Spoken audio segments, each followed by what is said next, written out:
Hi, everybody. This is part two of political parties and interest groups, the lecture where we're going to cover interest groups. And so, with that, let's go ahead and get started.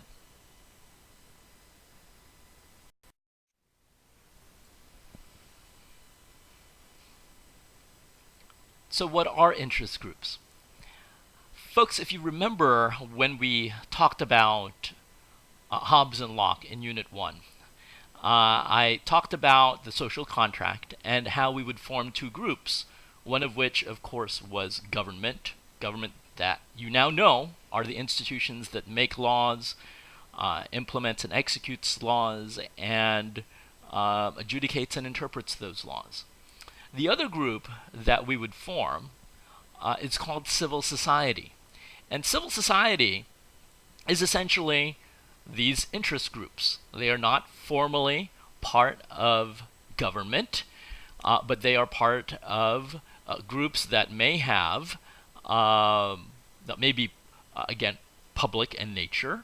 They may be private organizations or nonprofit organizations that take a particular position on an issue, but they are not formally affiliated or associated by any means by government. Interest groups focus on, since they are not part of government, they mainly focus on grassroots work. For example, lobbying for their particular issue, so they can get what they want from the political process. It's interesting that the largest interest group is, in fact, not the NAACP, not the NRA, not the AFL-CIO, but rather the AARP. That stands for the American Association of Retired Persons here in the United States. That particular interest group, folks, has over 45 million members, and it's still growing. This should not be a surprise because Americans, demographically speaking, are getting older. Again, this is the reason why these groups that have a lot of members have great influence in the political process. Why do you think a lot of the issues that are covered in Congress involve issues that are relevant to senior citizens? It's because they have the AARP to have leverage on members of Congress. That's why they talk about Social Security. That's why they talk about Medicare.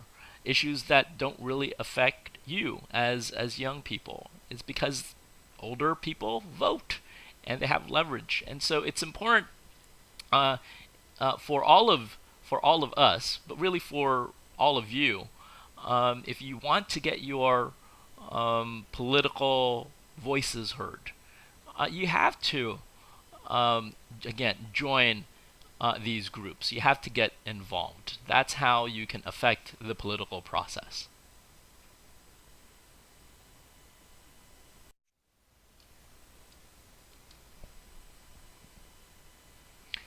So let's move to looking at Madison's Federalist number 10. And I know James Madison is always a difficult read, folks, but he's actually easy to understand once you understand the context of the reading. And so he writes, "Since men are not angels, the greatest threat to individual liberties are factions." He calls them, quote unquote, the mischief of factions. So what are factions? Well, according to Madison, they're interest groups, either from the majority or the minority. And his greatest fear was that an interest group would become so powerful that it would corrupt government. And Madison was right. What he was most worried about actually came to fruition in the state of California. We talked about this when we looked at the California initiative process and California politics in general, right? We know that the railroad, specifically the Southern Pacific Railroad, ultimately had great influence in California's state politics by buying off all three branches of government, by promoting, of course, kickbacks and patronage. And ultimately, it led to the progressive period that brought about direct democracy here in California. Well, it's this type of fear that Madison is describing. He believes that the federal government is also susceptible to this. And there are certain degrees, folks, that this is happening. You could argue that this is happening today. But Madison argues in Federalist Number 10 that there are mechanisms within the Constitution that, again, keep interest groups' influence at bay. And so his main questions in Federalist Number 10 looks at mechanisms to control, right, these interest groups from becoming too powerful. Very similar to the same questions in Federalist 51. How do you control a majority from becoming too tyrannical, and how do you protect the minority from becoming tyrannical as well? Again, it's important for you to understand that Madison's fear of interest groups was warranted, and yet the opposite here is true, you guys, that interest groups are also fundamental to a democracy, fundamental to our liberty, in fact.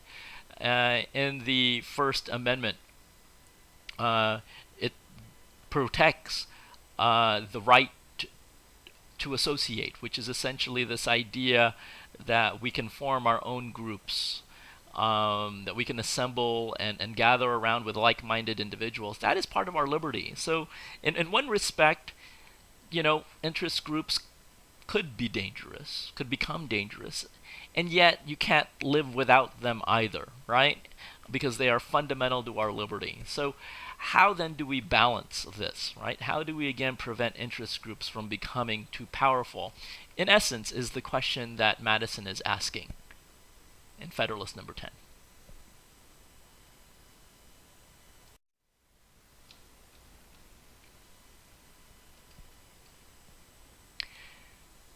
And so let me go ahead and quote Madison here, and let me make sense of what he's trying to convey.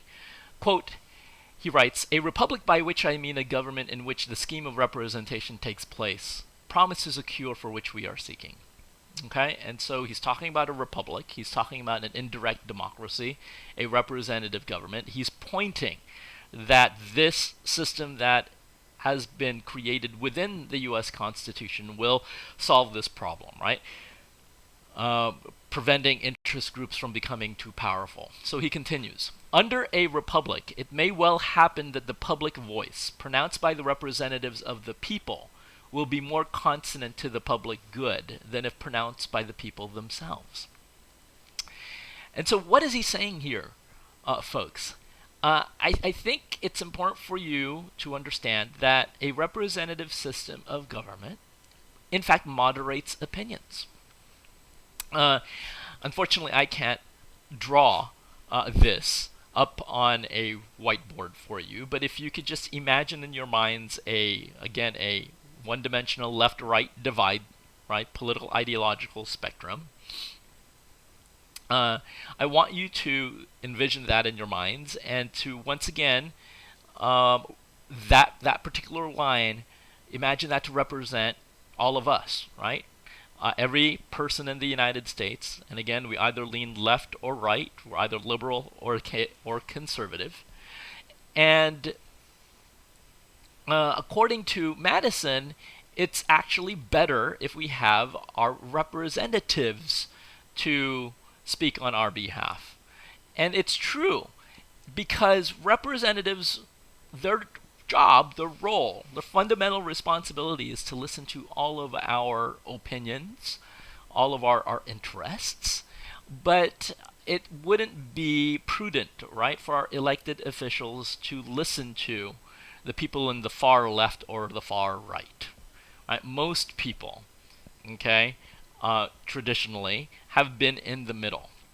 And so these representatives, in order to be elected or re-elected into their respective seats, they're not going to try to listen to the far left, to the far right, but would rather listen to all of us here in the middle. So what Madison is saying is that representatives will moderate, right? Will moderate the opinions of these people. And that, to Madison, represents the public voice, the public good.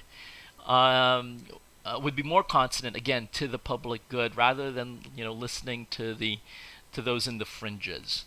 Unfortunately, I would say in today's hyperpartisan political world, because of these divisions that we have both in the left and the right, you can envision the middle is no longer in existence. And so this is the reason why even our politicians, our elected officials, are more apt to listen to those more on the far left and the far right. You see it again with the rise of white nationalism in our country on the right, and then you have again these very left progressive voices on the left. And so again, I'm sort of distinguishing the theory from reality here, but going back to what Madison is explaining, understand that his theory, again, the question being, how do you prevent interest groups from becoming too powerful? He points again to an indirect democracy, a representative system of government that allows these representatives to moderate our opinions. And so that's the mechanism in which, again, interest groups can't become too powerful, because it has to be moderated through our representatives, through a republic, through a representative democracy. Okay. Third, here he states the federal constitution forms a happy combination in this respect, the great and aggregate interests being referred to the national, the local, and in particular to the state legislature. And so what is he talking about? Ultimately, since we have an indirect democracy, we have three branches of government that allows to check these interests. There's also, of course, federalism that's built into the Constitution, right? There's the national government, the state government, and the local government to try to balance these interests, right? It goes back to this idea of pluralism, right? That at the end of the day, no one group, in this case an interest group, right, could have all of the say all of the time. It's going to be very difficult, in theory, according to Madison, to buy off all of the people in power. And very difficult in a democracy because there's many groups of people who have power, right? Power in this case is dispersed. So that is essentially the essence of Madison's Federalist number 10. That these mechanisms are in place to prevent one group from having all the say all of the time. In the following slide, let me just go ahead and summarize his main points for you.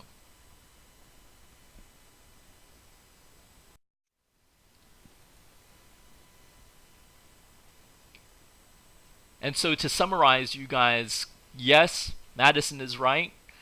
Factions, interest groups are a threat to our liberty, but at the end of the day, they are necessary to our liberty, right? It is a protected right that we have the ability to form groups with like-minded individuals. And so if that's the case, if we can't live with interest groups and we can't live without interest groups, how then does the Constitution prevent groups from becoming too powerful, so much so to undermine, our democratic institutions? Well, again, pointing to Madison, part of his solution is a representative democracy. This republic diffuses these faction self-interest. Remember, in theory, representatives moderate the interests of their constituents. They don't listen to, again, far right or far left interest groups, in theory, and as such, this allows for policymakers to create policy that align with the public good. Okay. In addition, Madison talks about federalism, this happy combination, right? That since in a democracy many people have power, there's three branches of government. There's 535 members in Congress, one president, 9 Supreme Court justices, a multitude of state legislatures, and a bunch of local city and county governments. It's going to be very difficult, right, to try to advance your interests um, through these groups all at the same time. And so again, he makes the argument that federalism allows these factions to check one another, right? To prevent them from becoming too powerful and ultimately undermining also the interests of minority groups or the minority in general.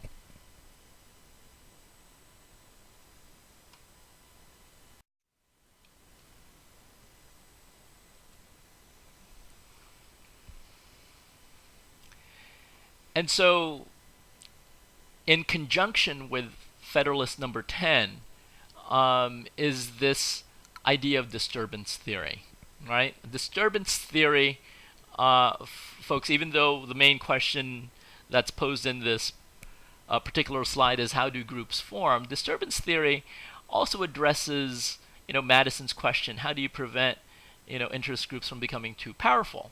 Well, a political scientist by the name of David Truman invented this theory, hint hint, called disturbance theory, and it's essentially this idea that when one group arises, okay, to support one side of an issue, because generally speaking, issues have two sides, pro, con, for, and against, another group is going to rise to try to counteract that issue. And a good example of that is the person pictured here. Some of you may recognize him. That is an older Charleston Heston, holding, of course, a Smith & Wesson rifle. He was a very popular actor back in the 1950s. He played Ben-Hur. He played Moses in Ten Commandments. Some of you folks may have watched those epic movies before. But some of you may not know, what some of you may not know was that he became the president of the National Rifle Association, right? The NRA that protects, of course, gun rights, the Second Amendment. And so if there is the group like the NRA that protects gun rights, disturbance theory postulates that there must be another group that arises to oppose or counteract this issue. And that group, of course, is the Brady Center. Again, pictured right below you guys is James Brady, and he was the White House press secretary, and he was shot. In fact, 30 some odd years ago, when he accompanied President Reagan in Washington, D.C., where the president gave a speech, and there was a would-be assassin who was in a crowd following the president after he gave his speech, and this gunman managed to fight his way in front of the crowd, and again, the president, being surrounded by Secret Service personnel, pulled out his gun, pointed it directly at the president, and fired several rounds in the direction of the president. In fact, one of those bullets hit President Reagan in the abdomen, and the Secret Service pushed him into his limousine. The motorcade sped off to the nearest hospital. One of those bullets, in fact, ricocheted, I believe it was either from the ground, but it hit James Brady at the top of his left eye, piercing his brain, which left him paralyzed in the waist down. And he and his wife here ultimately started the Brady Center that promotes, in this case, gun control, gun regulation. And so that is a very good example of disturbance theory, and also addresses, again, Madison's question in Federalist number 10, that interest groups are not going to become too powerful because there's going to be, if you follow the theory here, there's going to be another group to counteract the position, counteract that interest group's position on an issue. Interest groups also need entrepreneurial leaders. folks, and they need ideas. In fact, nonprofits form because government can't provide services or lack the funds to provide a good or a service. That's why nonprofits emerge, because people take it upon themselves to try to fill in that gap or that need. And so, as I believe I mentioned to you before, I would encourage you to become these entrepreneurs, right? To come up with these ideas, because you can form your own interest group by identifying a specific need or service in your community.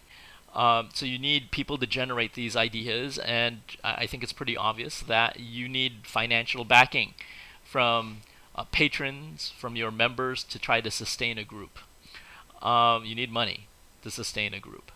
That's why I encourage my students that if you're interested in, forming your own group, if you have this entrepreneurial spirit, the best skills to learn is how to write grants, applications for grants, so you can receive funding to support your organization.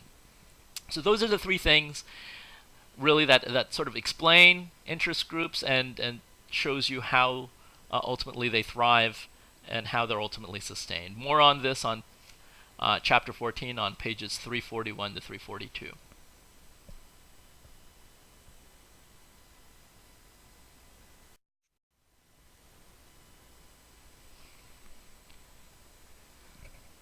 So what do interest groups do? This is a very simple slide, you guys. I'm not going to spend too much time on this, but it's pretty obvious that interest groups are voluntary associations of joiners.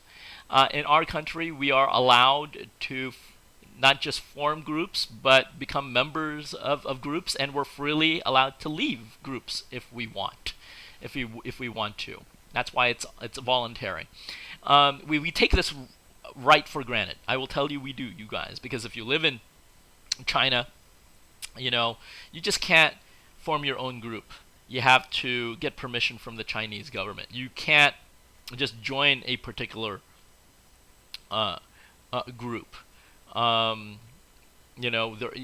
Big Brother is looking over your shoulder.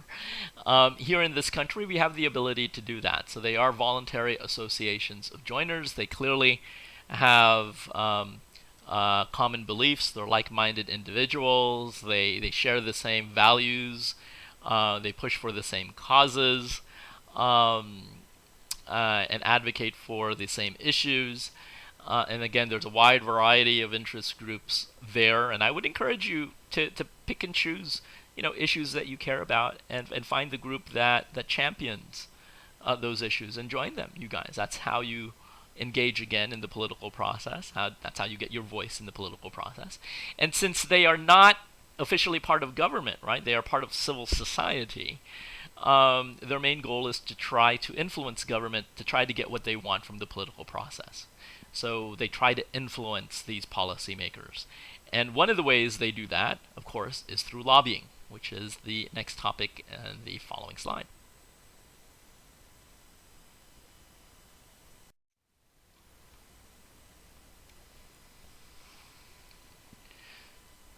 So if you want to influence government, right, you can't talk about influencing government without talking about lobbying. And lobbying, folks, is essentially this idea where, people who belong to interest groups engage in talking to policymakers to try to persuade them to do what they want them to do. And there are, in fact, professional people who are hired to do this, to walk the halls of the state capitol, to walk the halls of Capitol Hill in Washington, D.C. They're called lobbyists.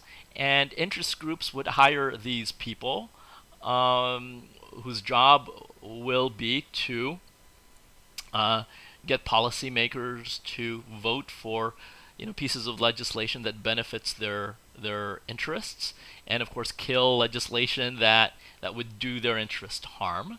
And that's the reason why, if you want a lucrative job in politics, you may want to consider lobbying, okay? Because they're not paid by taxpayers, they're rather paid by interest groups, either from the private sector or the nonprofit sector or even governments themselves, right? Anyone and everyone can hire a lobbyist to not just look after your interests in the halls of power, but to try to get what you want from the political process. Now, lobbying has had some controversies. Hint, hint. In particular, a person by the name of Jack Abramoff. He was a rotten lobbyist that ultimately pled to 3 felony accounts of tax evasion, fraud, and conspiracy to bribe a public official.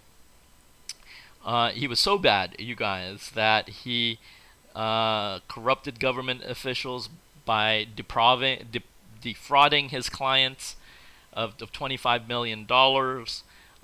He bought off these policymakers by spending lavishly on them, on executive branch officials, paying for their luxury trips, expensive meals, entertainment, sports event.